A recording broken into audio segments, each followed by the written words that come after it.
जय हिंद दोस्तों। दयानंद एंग्लो वैदिक इंस्टीट्यूशन वेस्ट बंगाल जोन। यहाँ पे एक बहुत बढ़िया रिक्रूटमेंट नोटिस निकला हुआ है दयानंद एंग्लो वैदिक इंस्टीट्यूशंस में वेस्ट बंगाल जोन के लिए। ये थोड़ा कॉम्प्लिकेटेड इनका रिक्रूटमेंट प्रोसेस है। तो चलिए थोड़ा धीरे धीरे धीरे इस रिक्रूटमेंट प्रोसेस के बारे में समझते हैं। सबसे पहले ये जो मेरे आपके स्क्रीन में दिख रहा है, this is basically the notification of DAV institutions. पहली बात तो DAV it is not a government organization. It is ये एक तरीके का संस्था सोसाइटी टाइप की होती है। जैसे हमारे वेस्ट बंगाल में रामकृष्ण मिशन के स्कूल्स हैं, just like that we have a DAV institution is all over the India. तो उसमें वेस्ट बंगाल जोन में निकली हुई वैकेंसीज है। कौन कौन सी वैकेंसीज है यहाँ पे? सबसे पहले जो है केमिस्ट्री के लिए, हम केमिस्ट्री के बारे में ही फोकस करेंगे। मल्टीपल वैकेंसीज है, सब लोग अप्लाई कर सकते हैं। केमिस्ट्री की पीजीटी पोस्ट पे है, that is teacher of 11th and 12th। और कौन सी वैकेंसीज है? लैब असिस्टेंट की वैकेंसी निकली हुई है फिजिक्स केमिस्ट्री की। ठीक है, मतलब फिजिक्स लैब की, केमिस्ट्री लैब की। तो जरा इसके बारे में देखते हैं।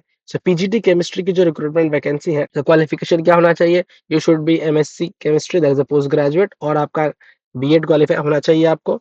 और एक और चीज, एक और इम्पोर्टेंट चीज देखने वाली बात है कि अगर आप पीजीटी केमिस्ट्री के लिए अप्लाई कर रहे हैं तो उसका 5 years का एक्सपीरियंस होना चाहिए। और अगर आप लैब असिस्टेंट के लिए अप्लाई कर रहे हैं तो there will be no experience. सिर्फ और सिर्फ आपने बीएससी केमिस्ट्री पास किया हुआ होगा, तभी ये आप अप्लाई कर सकते हो। ठीक है। सो ये जो है, ये तो ब्रॉड नोटिफिकेशन हो गया। चलिए प्रोसेस के बारे में, थोड़ा कॉम्प्लिकेटेड प्रोसेस है, धीरे धीरे आप समझ जाओगे। प्रोसेस के बारे में देखते हैं। डीएवी स्टाफ रिक्रूटमेंट 3 फेज का इनका रिक्रूटमेंट प्रोसेस है।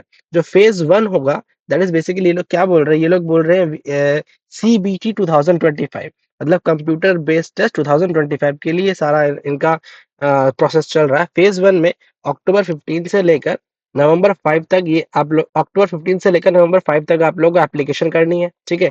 एप्लीकेशन करने का क्या मतलब है? बेसिकली हर एक कैंडिडेट को एक ही पोस्ट के लिए अप्लाई करना है। पहले आपको पेमेंट नहीं करनी है। फेज 1 में आपको एप्लीकेशन है, मैं अभी एप्लीकेशन के बारे में डिस्कस करूंगा। एप्लीकेशन आपको फिलअप करके उनको पोस्ट करना है। ये है फेज 1। जब आप फेज 1 में अप्लाई करोगे, एप्लीकेशन जब आप करोगे, तो वहां पे आपको मोबाइल नंबर वगैरह सबमिट करना पड़ेगा। फिर ये लोग क्या करेंगे, डीएवी का जो मैनेजमेंट अथॉरिटी है, वो आपके एप्लीकेशन को रिव्यू करेगी, स्क्रूटनी करेगी। रिव्यू और स्क्रूटनी करने के बाद अगर आप एलिजिबल क्राइटेरिया के अंदर पढ़ते हो तो फेज 2 में होगा। फेज 2 का मतलब क्या है? फिर आपको डीएवी इंस्टीट्यूशन से कॉल आएगा कि ना, yes you are eligible for the exam recruitment process.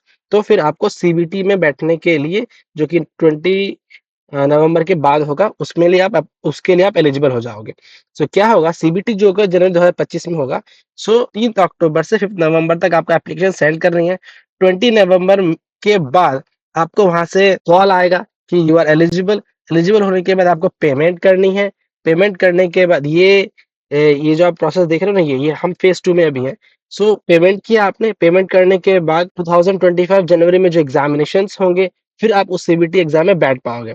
अगर आप सीबीटी 2025 को क्वालिफाई करते हो तो वहां से आप लोगों को एक पीईसी प्रोविजनल एलिजिबिलिटी सर्टिफिकेट या प्रोविजनल एलिजिबिलिटी कार्ड मिलेगा। फिर आप फेज 3 में चले जाओगे। फेज 3 में बेसिकली क्या है, फेज 1 में आपने एप्लीकेशन फिलअप करके भेजा। फेज 2 में वहां से कॉल आया कि yes you are eligible for the recruitment process. अपने सीबीटी के लिए आपको एलिजिबल हो, सीबीटी आपने दिया। उसके बाद फेज 3, जो कि मैंने नोटिफिकेशन में दिखाया था, वेस्ट बंगाल के अलग अलग जोन में डीएवी स्कूल्स का रिक्रूटमेंट है। वहां पर आपको फिर इंडिविजुअल स्कूल में आपको अप्लाई करना है। ठीक है, इंडिविजुअल स्कूल्स में आपको अप्लाई करना है। तो आपने देख लिया था कुछ 10-12 हमारे वेस्ट बंगाल में जहाँ पे वैकेंसीज आई हुई हैं। थोड़ा एप्लीकेशन फॉर्म के बारे में, this is the basically complete application form of DAV college. ये जो उसकी मैनेजमेंट है वो है डीएवी कॉलेज मैनेजिंग कमिटी। अलग अलग DAV school West Bengal zone के लिए निकला हुआ है। यहाँ पे आपको लेटेस्ट फोटोग्राफ लगाना है। रिमेंबर गाइस, बट एक ही पोस्ट के लिए आप अप्लाई करें। अगर आप पीजीटी के लिए एलिजिबल है तो पीजीटी के लिए कीजिए, नहीं तो आप लैब असिस्टेंट केमिस्ट्री लैब के लिए अप्लाई कीजिए। ठीक है। यहाँ पे आप लोगों को पीजीटी है तो पीजीटी, और फिर कौन सा भी मतलब केमिस्ट्री आएगा यहाँ पर। दूसरे में अगर आप इसमें एलिजिबल नहीं हो पा रहे हो तो फिर आप यहाँ पे भरो लैब असिस्टेंट के लिए। उसके बाद आपको पूरा नाम यहाँ लिखना है, first name, second last name, father's name, mother's name. Mother's name में आपको पूरा नाम लिखना है। नेशनलिटी इंडियन, रिलीजन आपको एज पर योर रिलीजन भरना है, डीओबी भरना है, जेंडर। और ये जो है बहुत इंपॉर्टेंट है, मोबाइल नंबर और व्हाट्सएप नंबर दोनों दीजिए, और परमानेंट एड्रेस दीजिए।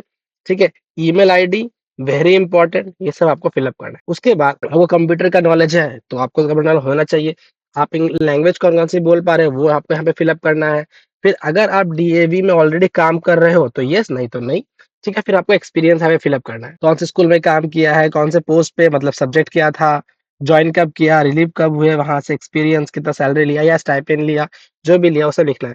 फिर आ जाते हैं एजुकेशन क्वालिफिकेशन में 10th, 12th, पीजी की सारी डिटेल्स यहाँ भरनी है आपको। सबसे पहले क्या भरना है, स्कूल का नाम, कब पास किया, टोटल मार्क्स कितने मार्क्स ऑब्टेन्ड कितने हैं, टोटल मार्क्स परसेंटेज, डिवीज़न अगर आपके मार्कशीट पे है तो भरें, नहीं तो नहीं भरें। ठीक है? इस तरीके से आपको सारा रिपीट करना है 10th, 12th के लिए।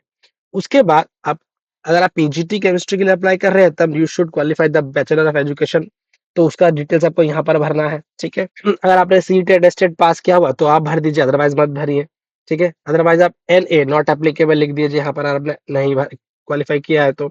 और भी अगर कुछ आपका इंटरेस्ट है तो यहाँ पे क्लिक कर दीजिए, अदरवाइज़ मत कीजिए। उसके बाद ये सारा फिल अप करने के बाद आपको कौन-कौन से डॉक्यूमेंट्स देने हैं? सबसे पहले आप लोगों को सारे के सारे डॉक्यूमेंट्स 10th का, 12th का, ग्रेजुएशन का, पोस्ट ग्रेजुएशन का, सारे के सारे सर्टिफिकेट्स साइन करके आपको इनके साथ भेजना है ज़ेरॉक्स कॉपी। फिर प्रोफेशनल सर्टिफिकेशन का क्या मतलब है? प्रोफेशनल सर्टिफिकेशन का मतलब है बैचलर ऑफ एजुकेशन मतलब बीएड का सर्टिफिकेट। एक्सपीरियंस लेटर जॉब जिस स्कूल में आपने जॉब किया होगा पहले उसका, नहीं है तो है तो नहीं है।